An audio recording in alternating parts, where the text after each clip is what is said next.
اعوذ باللہ من الشیطان الرجیم بسم اللہ الرحمن الرحیم۔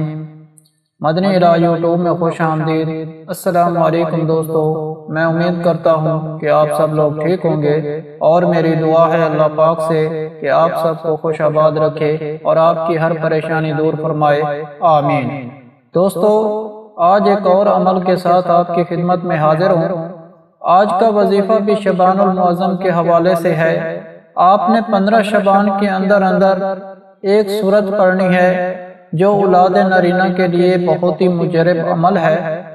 اس کے علاوہ رزق کی تنگی دور کرنے کے لیے یا کاروبار میں برکت کے لیے یا پریشانیوں کو دور کرنے کے لیے بھی یہ عمل کر سکتے ہیں۔ اس عمل کی برکت سے آپ کا نصیب بدل جائے گا، آپ کی ہر خواہش کو اللہ تعالیٰ پورا فرمائے گا۔ عمل بتانے سے پہلے آپ لوگوں سے گزارش ہے، جو میرے چینل پر نئے آئے ہیں وہ مدنی الہ چینل کو سبسکرائب کر لیں اور ساتھ لگے گھنٹی کے بٹن کو بھی دبا دیں تاکہ ہماری ہر آنے والی ویڈیو آپ تک پہنچے سب سے پہلے۔ دوستو، آج کا جو عمل ہے وہ شبان کے حوالے سے ہے۔ شبان المعظم کا عمل، شبان وہ عظیم مہینہ ہے جو حضور صلی اللہ علیہ وآلہ وسلم سے منسوب ہے۔ آپ اس مہینے میں روزے بھی رکھتے تھے۔ آپ حضرت محمد صلی اللہ علیہ وآلہ وسلم کا ارشاد ہے، شبان میرا مہینہ ہے، جو شخص اس مہینے میں ایک روزہ رکھے گا جنت اس کے لیے واجب ہو جاتی ہے۔ جو شخص محمد الرسول اور محبت خدا کے لیے شبان میں روزہ رکھے تو اللہ تعالیٰ اسے اپنی رحمت عطا فرمائے گا اور قیامت کے دن اس کو جنتیوں میں داخل کیا جائے گا۔ اس مہینے میں ضرور روزے رکھیں اور شبان المعظم کے شروع ہوتے ہی یہ نیت بھی کر لیں کہ انشاءاللہ تعالیٰ اس مہینے میں عبادت کروں گا اور نفلی روزے بھی رکھوں گا، کیونکہ نبی کریم صلی اللہ علیہ وآلہ وسلم اس مہینے میں روزہ رکھا کرتے تھے۔ حضرت انس بن فرماتے ہیں کہ نبی کریم صلی اللہ علیہ وآلہ وسلم سے سوال کیا گیا کہ سب سے افضل نفلی روزے کون سے ماہ کے ہوتے ہیں؟ تو آپ صلی اللہ علیہ وآلہ وسلم نے فرمایا، شبان المعظم کے۔ اس ماہ کے روزے اس لیے افضل ہیں کیونکہ شبان میں روزے رکھنے والے کے اللہ پاک اس کے گناہوں کو بھی معاف فرماتے ہیں اور اس کی ہر دلی مراد بھی پوری فرماتے ہیں۔ حضور صلی اللہ علیہ وآلہ وسلم فرماتے ہیں، مجھے جبرائیل علیہ السلام نے خبر دی، ماہ شبان میں اللہ تعالی رحمت کے 300 دروازے کھول دیتا ہے۔ حضرت انس بن رضی اللہ تعالیٰ عنہ کا قول ہے کہ جو شبان میں ایک روزہ رکھتا ہے وہ جنت میں حضرت یوسف علیہ السلام کا ہمسایہ ہوگا۔ دوستو، شبان المعظم کے مہینے میں اگر کوئی شخص سورۃ الملک روزانہ پڑھتا ہے اور قرآن پاک کی سورۃ ملک ہے، اس سورت کی 30 آیاتیں ہیں، تو یہ 30 دنوں کے لیے کافی ہو جائیں گی۔ پڑھنے والے کو رزق دولت میں برکت ہوگی اور اس کی تمام خواہشات پوری کی جائیں گی۔ اس کی ہر حاجات اللہ تعالیٰ پوری فرمائے گا، کیونکہ حضرت ابو ہریرہ رضی اللہ تعالیٰ عنہ سے روایت ہے، قرآن شریف میں ایک سورت ملک ایسی ہے جو پڑھنے والے کی شفاعت کرتی رہتی ہے یہاں تک کہ اس کی مغفرت کروا دیتی ہے۔ اور حضرت محمد صلی اللہ علیہ وآلہ وسلم کا ارشاد مبارک ہے، میرا دل چاہتا ہے یہ سورت ہر مومن کے دل میں ہو۔ اور ایک حدیث میں آتا ہے، جس نے سورت ملک کو پڑھا اور اس شخص نے لیلۃ القدر میں قیام کیا۔ ایک روایت میں آتا ہے، جس نے سورت ملک اور سورت سجدہ کو ان دونوں کو ملا کر صرف ایک بار پڑھا تو اس کے حق میں 70 نیکیاں لکھ دی جاتی ہیں اور 70 برائیاں ختم کی جاتی ہیں۔ ایک اور روایت میں آتا ہے کہ جو اس سورت کو پڑھتا ہے تو اس کو لیلۃ القدر کی عبادت کے برابر ثواب ملتا ہے۔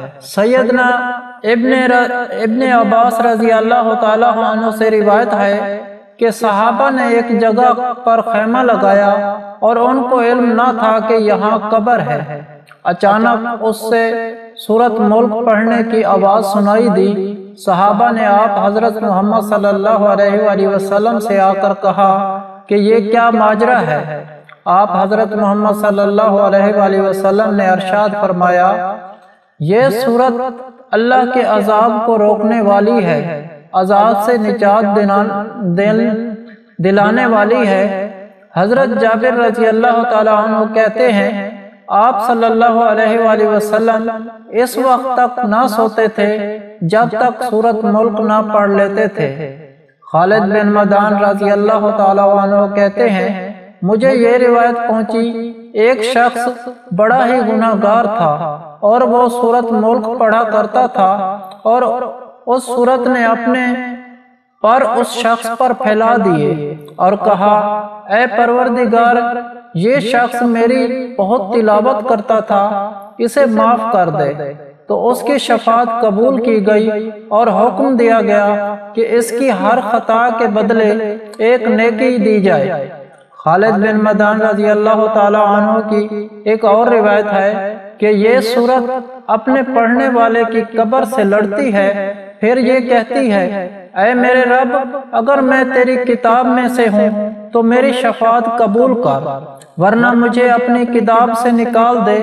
اس سورت کو کسی میت پر پڑھنا اور اس کے علاوہ برکت کے لیے پڑھنا، تمام تر حاجات کے لیے پڑھنا، کسی بھی پریشانی کے وقت پڑھنا، کسی بھی حادثے سے بچنے کے لیے پڑھنا، کسی بھی خواہش کو پورا کرنے کے لیے پڑھنا، انشاءاللہ تعالی آپ کی ہر دعا قبول ہوگی۔